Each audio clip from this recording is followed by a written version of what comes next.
Hi everyone, today I'll be showing you how you can verify your ID on Coinbase. In order to verify your ID on Coinbase, first of all check your internet connection and make sure that you have all of the docs that will be required. So once you're logged in, it's going to direct you to the home page. So here you'll be directed to the home page. So when you've not verified your ID, you'll be able to see something statement as finish account setting up. And in order to begin with the verification, click the continue button. This is directly going to take you to the verification process page. Here to verify your information, click on verify your info. So basically you'll have to provide in your personal details, your contact details, your billing address, some sort of Q&A session and all that. So here you can see you'll be asked to provide in your legal name, 4 digit of your social security number, and then some questions that is regarding Coinbase.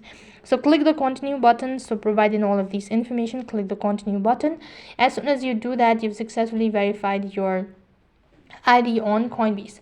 So in that way you can verify your ID on Coinbase. That is all for this video. I hope the video was helpful. Make sure to like, share and subscribe to our channel. Thank you for watching. See you in the next video.